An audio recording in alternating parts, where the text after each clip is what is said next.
नमस्कार, स्वागत है आपका न्यूज़ लॉन्चर पर। मैं हूं अशोक वानखड़े। लेकर आया हूं एक खास विशेष कार्यक्रम। तेलंगाना, एक ऐसा राज्य जिसका निर्माण संघर्ष से हुआ और उस संघर्ष का पूरा श्रेय जाता है केसीआर। केसीआर तेलंगाना के लोगों के लिए भगवान थे, क्योंकि आंध्र प्रदेश से तेलंगाना अलग करने के लिए जो अथक संघर्ष लड़ा, वो केसीआर ने। केसीआर के वैसे रूट्स देखा जाए तो वो कांग्रेस में थे। संजय गांधी के दोस्त हुआ करते थे। जब इंदिरा गांधी को लेकर पार्टी में दो फाड़ हुए, तब पार्टी के साथ इंदिरा जी के साथ गिने चुने लोग थे, उसमें केसीआर थे। लेकिन समय के चलते तत्कालीन आंध्र प्रदेश की राजनीति ने बहुत करवटें ली। टीडीपी का जन्म हुआ, कांग्रेस हशिये पे जाती रही और फिर लगातार तेलंगाना के साथ होता दुर्व्यवहार देख तेलंगाना को लेके एक संघर्ष चला और सबसे बड़ा संघर्ष का पॉइंट था हैदराबाद। हैदराबाद किसके पास जाए? ये केसीआर की ताकत ही थी कि केसीआर ने हैदराबाद के साथ तेलंगाना लिया। लेकिन तेलंगाना लेने के बाद लगातार केसीआर चुनाव जीतते रहे और तेलंगाना में अनडिस्प्यूटेड किंग के तरह वो काम करने लगे। उन्होंने तेलंगाना के लिए बहुत सपने देखे थे, बहुत सारे सपने साकार भी किए थे। एक बात मेरे राजनीतिक विश्लेषक के जीवन में मैं एक ज़रूर कहूँगा कि कई बार समझ में नहीं आता कि ये लोग चुनाव जीतते क्यों हैं और लोग चुनाव हारते क्यों हैं? और अक्सर केसीआर ने जो जनता के लिए काम किया, वो बहुत बेहतरीन था। खासकर 24 घंटे पानी, 24 घंटे बिजली, बहुत सारी वेलफेयर स्कीम थी। लेकिन जब लगातार सत्ता में बने रहते हैं, तो सत्ता का दंभ, सत्ता का गुरूर इतना बड़ा हो जाता है कि आदमी अपने आप को भगवान समझने लगता है। केसीआर के साथ भी ऐसी ही कुछ गलती हुई और यहीं गलती को कैश करने के लिए कांग्रेस भी पूरी ताकत से लगी थी और बीजेपी भी। लेकिन बीजेपी का कहीं न कहीं पुराना अंडरस्टैंडिंग केसीआर के साथ था। ये तो केसीआर खासकर 2014 के बाद, नरेंद्र मोदी आने के बाद कुछ 2-4 साल पहले केसीआर के बड़े अच्छे संबंध थे। उसके बाद संबंध बिगड़ते गए और फिर केसीआर ने कांग्रेस और बीजेपी दोनों के साथ एक बराबरी की दूरी बना ली।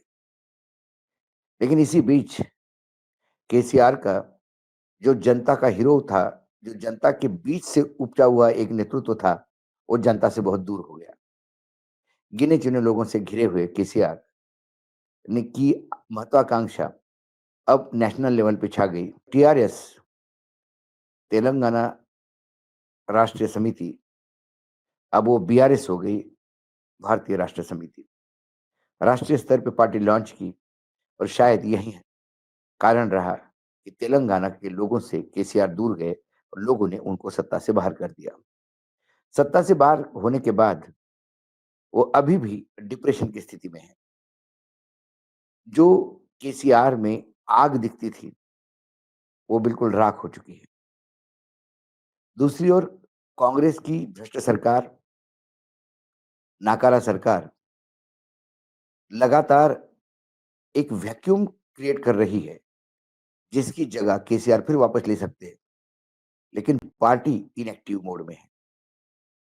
ये सारी बातें मैं इसलिए कर रहा हूँ, क्योंकि केसीआर की बेटी कविता, इसने आधे तेलंगाना का टूर करने के बाद अपने पिता को एक पत्र लिखा और वो पत्र बहुत सारी चीज़ें केसीआर को फीडबैक के रूप में दे रही थी। मसलन कि पार्टी कुछ असमंजस की स्थिति में है, कैडर असमंजस की स्थिति में है। क्या हम बीजेपी में विलय कर रहे हैं? बीजेपी के खिलाफ खुलकर बोल क्यों नहीं रहे हैं? कुछ गिने-चुने लोगों के बीच में आप घिरे हुए हो। और ये जो कविता की बात मानूँ, तो कविता ने ये कहा कि मैंने इसके पहले भी पत्र लिखे हैं पिता को, लेकिन वो पिता और बेटी के बीच में या एक कार्यकर्ता और अपने पार्टी के सुप्रीमो के बीच का संवाद था। पहली बार हुआ कि ये पत्र लीक हुआ और तेलंगाना में हंगामा हुआ। वो अमेरिका थी। अमेरिका से वापस आने के बाद पत्रकारों से बात करते हुए उसने कहा कि ये पत्र लीक किसने किया ये देखना है। ये पत्र लीक हुआ इससे ये बात तो पता पड़ती है कि कहीं न कहीं अंदर बीआरएस में स्थितियाँ ठीक नहीं हैं। शुक्रवार को जब वो बाहर से आई, तो उन्होंने कहा कि पार्टी के अंदर कुछ साजिशें रची जा रही है। उन्होंने दावा किया कि केसीआर भगवान की तरह है, लेकिन कुछ शैतानों से घिरे हुए हैं। उन्होंने आश्चर्य जताया था, कि एक आंतरिक पत्र सार्वजनिक कैसा हो गया था, क्योंकि 2 सप्ताह पहले ही उन्होंने अपने पिता को पत्र लिखा और वो अमेरिका के दौरे पे निकल गई थी। उन्हें लिखा था कि मैंने पहले ही पत्रों के माध्यम से अपनी राय व्यक्त करती रही हूँ। मैंने हाल ही में कहा था कि कुछ साजिश रची जा रही है। केसीआर जी को मेरे द्वारा आंतरिक रूप से लिखा गया लेटर सार्वजनिक होना, ये उसको रेखांकित करता है। पार्टी में हम सभी और तेलंगाना के लोग ये सोचना होगा कि ये क्यों हो रहा है। उन्होंने आगे कहा कि तेलंगाना के आधे हिस्से का दौरा करने के बाद मैंने पत्र में केवल वही व्यक्त किया जो लोग सोच रहे हैं, उनका कोई व्यक्तिगत एजेंडा नहीं था। उन्होंने कहा कि मैं तो केसीआर को भगवान मानती हूँ, वो तो मेरे पिता है, वो अपनी जगह पे है। लेकिन तेलंगाना के लिए मैं उनको, हमारी पार्टी के कार्यकर्ता उन्हें भगवान मानते हैं, लेकिन कुछ आस-पास उनके ऐसे शैतान हैं, जो उन्हें काम करने नहीं देते, जिसके कारण पार्टी का बड़ा नुकसान हो रहा है।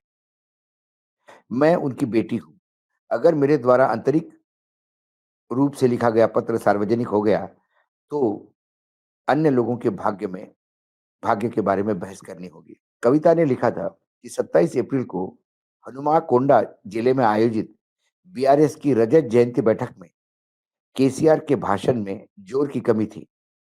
उन्होंने लिखा कि केसीआर ने अपने भाषण के दौरान भाजपा की पर्याप्त आलोचना नहीं की थी और इससे ये अटकलें लगाई जा रही थी कि बीआरएस केंद्र में सत्तारूढ़ पार्टी में विलय कर लेगी। उन्होंने दिल्ली शराब घोटाले मामले में अपनी गिरफ्तारी का हवाला देते हुए लिखा था, मुझे लगा कि आपको भाजपा को निशाना बनाना चाहिए था। शायद इसलिए शायद इसके लिए मुझे और ज़्यादा तकलीफ क्यों ना हो। उन्होंने लिखा कि केसीआर के लिखे पत्र में जो लिखा था वो फीडबैक था, जो उन्हें लोग और पार्टी के नेताओं ने तेलंगाना के लोगों से मिला है। उन्होंने कहा कि मैंने पहले ही अपने पिता को पत्र लिखे हैं।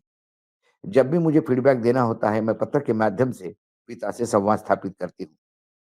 लेकिन एक बार ये पत्र लीक हुआ। मेरा मानना है कि कुछ गुप्त लोग यह काम कर रहे हैं। पार्टी को तय करना चाहिए कि उनसे कैसे निपटा जाए। उन्होंने कहा कि उन्होंने केसीआर या पार्टी के खिलाफ कुछ नहीं लिखा। यह पत्र पार्टी को मजबूत करने के लिए लिखा गया था।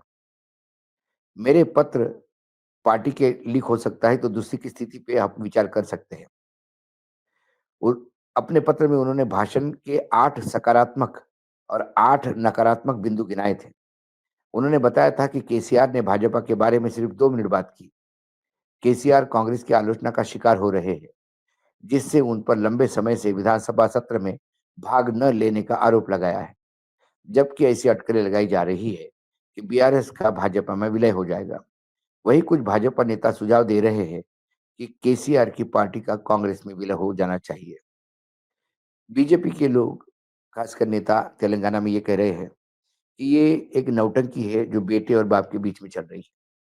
कुल मिलाकर केसीआर की उम्र और केसीआर के बाद क्या उनके बेटे या बेटी ये दोनों मिलके ये पार्टी सँभाल पाएँगे? केसीआर के दामाद एक और तकलीफ, मतलब केसीआर के बाकी रिलेटिव जो है, वो भी तकलीफ है जो आए-बगाए बीजेपी से दोस्ती करते रहते हैं। पार्टी में केसीआर एक खंभे का तंबू है। यदि केसीआर कमज़ोर पड़ते हैं, तो पार्टी समाप्त है। ऐसे में क्या पार्टी भाजपा में विलय करेगी?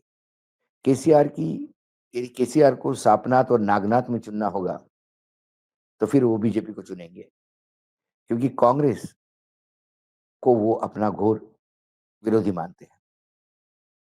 ऐसे में यदि केसीआर का कोई निर्णय हो रहा था या पार्टी में अंदरूनी जैसे स्लीपर सेल बीजेपी के कई पार्टी में होते हैं, तो अब बीआरएस में भी बहुत सारे स्लीपर सेल हो गए हैं। ये जो एक अंडर द टेबल एक बड़ा प्लान चल रहा था कि आगे-पीछे केसीआर का विलय भाजपा में किया जाए, तो भाजपा को रेडीमेड एक स्टेट हाथ में मिल जाएगा। भाजपा और केसीआर एक होते हैं, तो वर्तमान स्थिति में जो कांग्रेस की सरकार वहाँ भ्रष्टाचार और बाकी चीज़ों में इतनी लिप्त है कि 5 साल बाद कांग्रेस वहाँ रिपीट होगी, इसका इसका कोई गारंटी तेलंगाना भी दे नहीं सकते। कम से कम वर्तमान में जो सरकार है, जब तक इस सरकार को सुधार नहीं होगा, इस सरकार का वापस आना मुश्किल है। ऐसे में क्या केसीआर वापस आएँगे या बीजेपी केसीआर मिलके आएँगे या केसीआर बीजेपी में विलय होके आएँगे? ये तमाम अटकलें लगी जा रही थी और जब भी धुआँ निकलता है तो कहीं न कहीं तो आग लगी होती है। धुआँ यूँ ही नहीं निकलता। तो बीजेपी और केसीआर की नज़दीकियाँ जितनी ज़्यादा डेवलप हो रही थी, उस नज़दीकियों को, उस प्लान को पलीता लगा दिया कविता के पत्र ने। कविता का पत्र, ये कविता ने लिखी हुई अपनी सोची-समझी सोच नहीं है। कविता का पत्र उन तमाम कैडर के लोग, कैडर के नेता जो बीआरएस को एक बड़े पार्टी के रूप में देखना चाहते हैं और केसीआर को भगवान मानते हैं।